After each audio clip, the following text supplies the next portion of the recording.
Well, that was a pretty challenging transfer window season review episode yesterday. If you haven't watched it yet, I suggest you go back and watch it to see just how frustrating a summer in non-league to legend can be. But today is a new day. It's the start of a new season, and hopefully we're going to start that season off with a bang.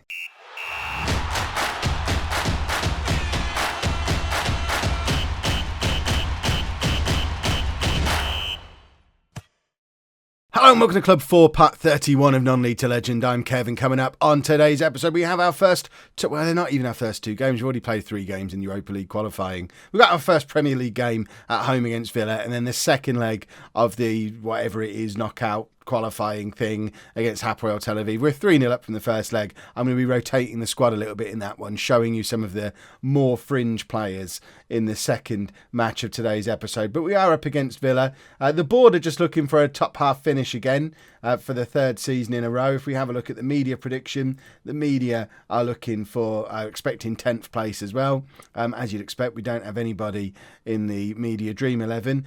And once again, Mitrovic not even talked about as one of the favourites for the Golden Boot, despite winning it for the last 2 seasons. I don't understand how that works. But this is the team that we're going to put out there for our first game of the new Premier League season. And after a lot of difficulty, I think we have assembled a pretty decent looking Premier League squad.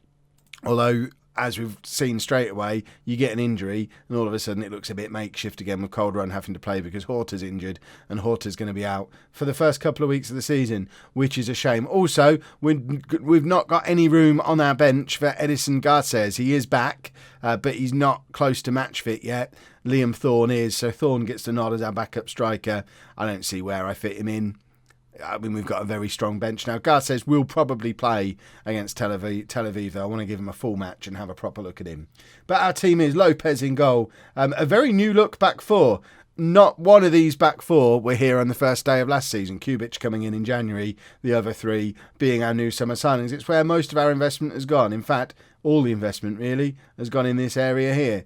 We're going to be a much stronger defensive team this season. And we've got Lopez in goal, a back 4 of Yeboah, Montes, Kubic and Pete, with Hendricks as our defensive midfield player, Ross Barkley and Calderon ahead of them. And then a front 3 of Ruiz, Mitrovic and Hall. Ruiz isn't our first choice. I mean, we don't really have a first choice in that left wing. It could be Ruiz, it could be Mirabella. Mirabella's played the first 3 games, played very well. I want to get some game time into Ruiz. That's all that's about. One of the things we talked about on the season review. The reason Mirabella was still looking like our best player at the end of last season is because he was the one player who was rotated properly all season, and I intend to continue rotating him and Ruiz properly this season as well, because I think they are 2 very good players. And we're going to try and do the same thing with Mitrovic, Thorne and Garces. We only plan to play with 1 striker, but I want to get plenty of games into all 3 of them. Right, let's assertively say, we should be beating Aston Villa. Villa are newly promoted, I think. I don't remember Villa being in the Premier League last season. I don't care who Rushy and Hepburn Murphy is. Never heard of him. Let's get into the game. Villa are playing some kind of weird system that looks like it's a throwback from the 80s. I don't even know what that is. But before the people in the comments who don't understand sarcasm jump on me, I do know what a 4-4-2 is.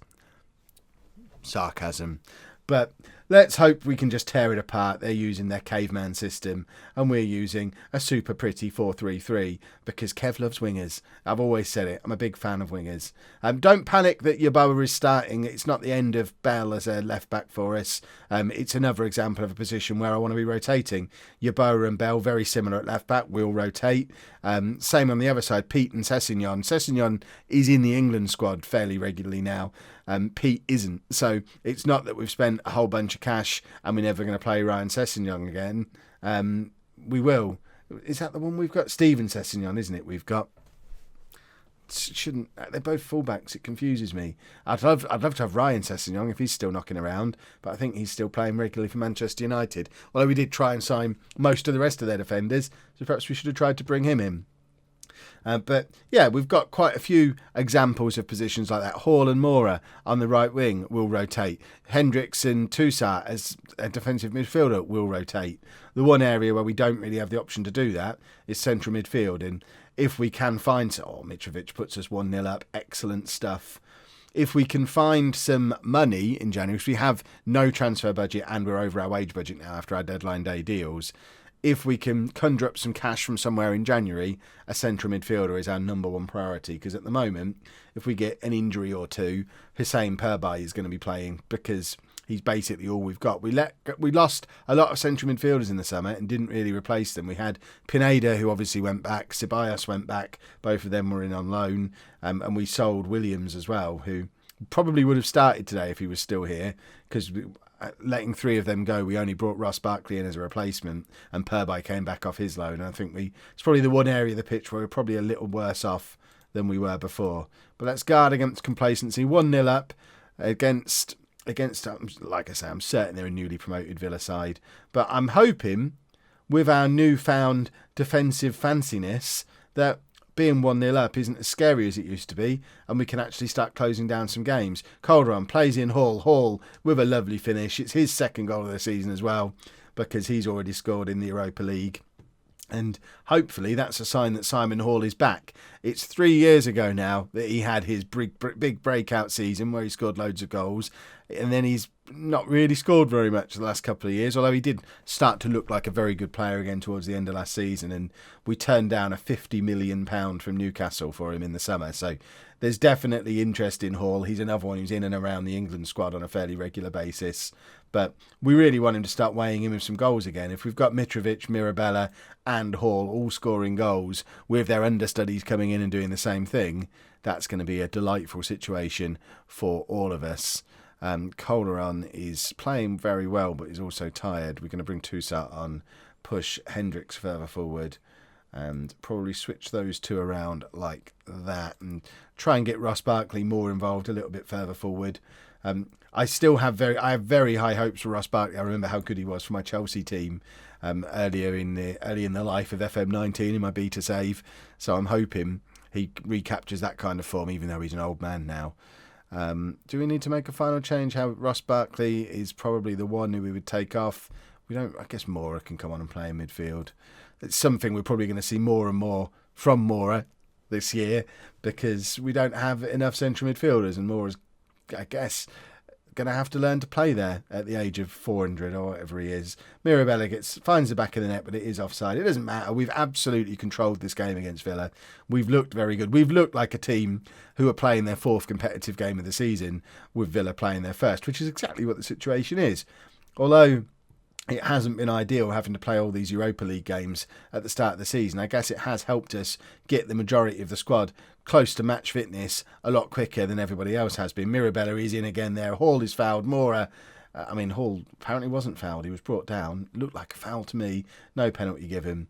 And it's going to end 2-0. I don't think we're going to grab another goal here because there's not time to do it. Mora, and there you go. That is the full-time whistle. A very comfortable 2-0 win on the first day of the season. Good result. Hopefully the first of many good results. And now we need to go and finish the job against Hapoel Tel Aviv, where we will see Garces play for the first time unless he gets injured in training. Are you kidding? There's a 4th qualifying round as well. I don't want to be in this competition this badly. Us or Tel Aviv will now play Djurgården or Trent. I don't know who. They both sound made up. This is so stupid. We didn't have to do any of this last year. I don't understand. Here we go then. I promised rotation and I promised Garces, and we're getting both. It's a very, very rotated team. I think the only player is Calderon. Was Calderon in the team before? Ruiz was. Yeboah starts again as well as we continue to bed him into the squad. But we're going with Randall in goal. A back 4 of Yeboah, Mawson, Duffy and Unsworth. Calderon as the half-back. England. I don't know if I've shown you James England yet. He's another one in the Paul Bell, Unsworth mould, who's come through that same set of youth players. If we're struggling for central midfielders, he might get some game time this year. So we're going to have a look at him now. England and Perbay start in midfield, with Ruiz and Garces out on the wing, where he is an accomplished player, apparently.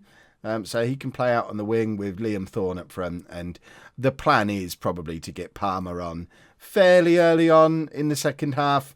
He's another promising youngster who could play on either wing, get him to come on the right-hand side, get Garces up front. But Liam Thorne, I think, probably has earned the right to play up front more than Garces has so far. Garces has played in the first 2 Europa League games and just didn't really turn up. So hopefully Thorne does turn up.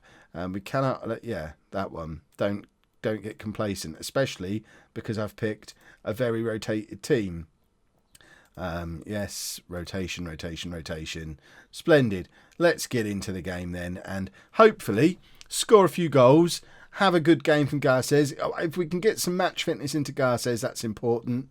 If we can get some goals into Liam Thorne, that's important too. They're the 2 main goals for this game, and there is your first goal for Liam Thorne of the season. It's a free kick from Peterborough, and Thorne's there at the near post to nod it past the keeper. That's the advantage of having a 6'5" striker. Boom. 1-0 up on the night, 4-0 up on aggregate, and hopefully, I'd love to see Liam Thorne grab a hat-trick, because he's got a lot to do this season. He had a whole season last year as our backup to Mitrovic and never really forced his way into the first team. James England announcing himself into the Fulham side. His first goal on his first appearance after 15 minutes. He's a promising one. I love the fact we've got this conveyor belt of young players coming through that every time it looks like I've messed up a transfer window and not brought in a player, someone from the youth team just steps up and says, I'll do it then. I'm here. I'll have a go. James England, welcome to the first team squad. But yeah, Thorne was our only backup to Mitrovic really all last season and never really took the opportunity. And now Garces is here with all the expectation, his Wonder Kid label. And if Thorne's not careful, he could find himself doing a Freddie Power and dropping down the pecking order and ending up going out on loan to Shrewsbury because he was never that good in the first place. And no one wants to see that from Liam Thorne. So it's good to see him scoring today. And hopefully Garces can grab a goal as well, and we can have a proper bit of competition for places. Mitrovic has signed a new contract that states he is a rotation striker, so he's not expecting to play week in, week out anymore, which is good.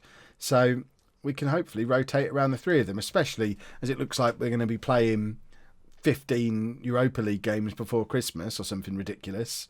6 just to get to the group stage, so 12 before Christmas. 12 extra games before Christmas. If we have runs in the other 2 cups as well, we could be playing 60 or 70 games this season if we go deep in these competitions, which is, you need 3 strikers to be able to do that. That's mad. Right, Mawson plays it forward to Ruiz. Ruiz has got players ahead of him, but just goes it himself and probably pushed it a little bit too far, trying to burst past the final defender. But the thought was there, and that's good. Peterborough plays in Yeboah. Yeboah now can't get the ball across to Thorne, but we're continuing to apply the pressure, and Tel Aviv get the opportunity to try and break clear, but Unsworth is there to comfortably cover. Duffy plays it forward to Peterborough. Peterborough out to Garces. Here we go. We get a proper look at him. Our new number 9. What a cross for Ruiz. And the 2 of them combine. And it's Fulham 3, Hapoel Tel Aviv 0. This is a heavily rotated team, remember. We're quite... I guess that's where we're building our new stand.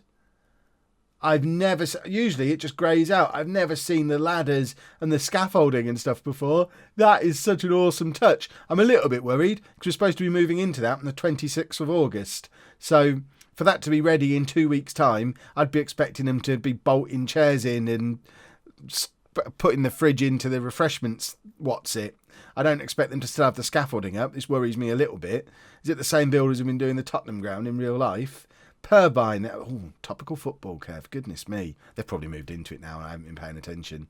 Last time I knew anything about it, it had been delayed. Who knows? Unsworth across to Ruiz. Ruiz now. Cross comes back in towards Thorne. Thorne can't get there, but it's Calderon to Yeboah.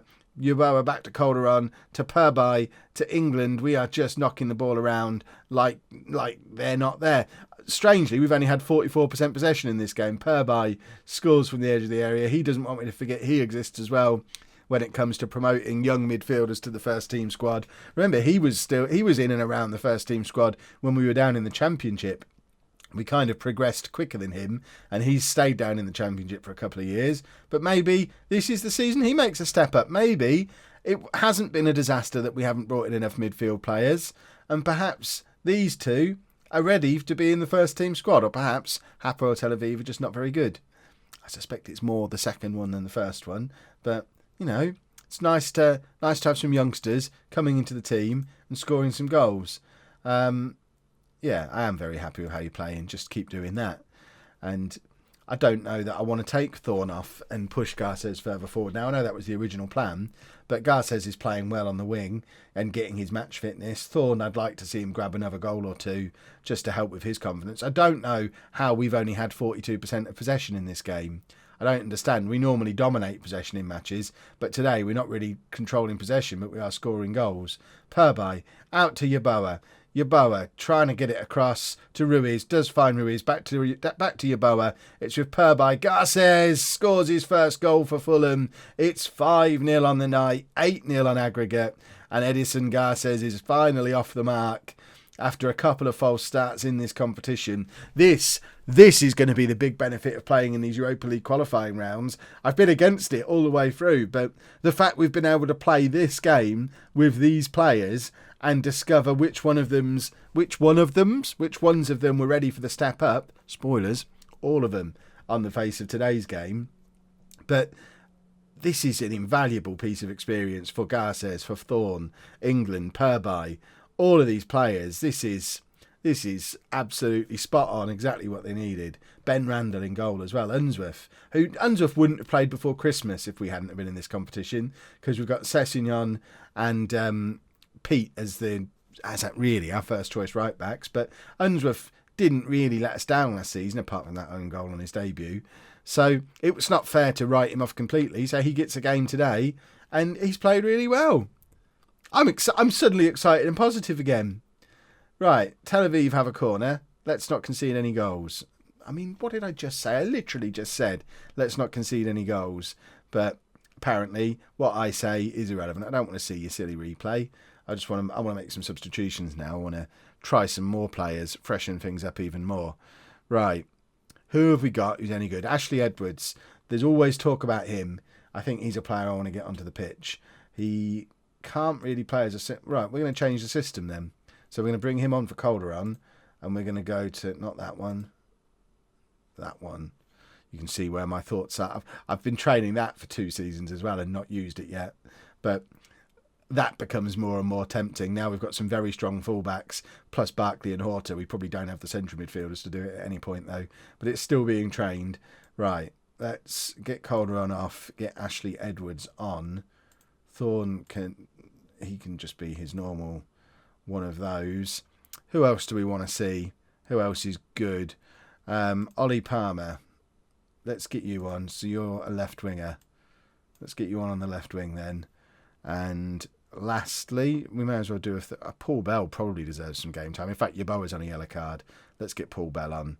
There's an argument I could have brought on Santos Guerrero, who's another one who's got potential, but Paul Bell hasn't played a game since Yeboah signed, so there's probably more argument for getting him into the team and letting him know that he's not completely forgotten. It's just he picked up a knock around the time Yeboah came in, so there was no reason just to force him back in too soon. James England's just got his second of the game. We imagine being a Fulham fan. He's just appeared from nowhere. We've got a new hero. It's Garces with another very good corner as well. Duffy getting an assist. It's probably the last time we'll see Shane Duffy this year, hopefully, unless things go massively wrong. I know he's here for another 5 years, but he's also unhappy that I've signed 2 potential centre-backs this summer. So he's got a bit of a grump on at the moment. And we did accept an offer from Sheffield United of £250,000, but he just, within 30 seconds, he'd rejected personal terms, presumably because they weren't offering him a 5-year contract on 40 grand a week. Who knew? Bell on the left wing, crosses towards Thorne, doesn't make it all the way there, but here's Purby, plays it out to Edwards. Edwards to Bell again with another opportunity to cross. It's back to Edwards to England. Edwards to England again. Edwards across to England across to Purby even, and Purby shoots over from the edge of the area. This has been such an advert for youth development and under 23 football. I'm strangely proud. I've been at this club far longer than I normally am, because Fulham aren't my end goal. They're not my final destination club for non-league to legend this year, I don't think. But goodness me, am I enjoying the youth development aspect of being here. And I've applied for the Hamburg job, which has just become available. And I don't know that I want to go because I'm really enjoying the youth development. Yes, I had a massively frustrating episode yesterday with struggling to bring in players. But then I do an episode like this and realise it didn't matter because look how good what we've got in the youth team is. Context, it was only Hapoel Tel Aviv. That was a bit of a let-off. We weren't good enough. We won 6-1. Let's just say well done.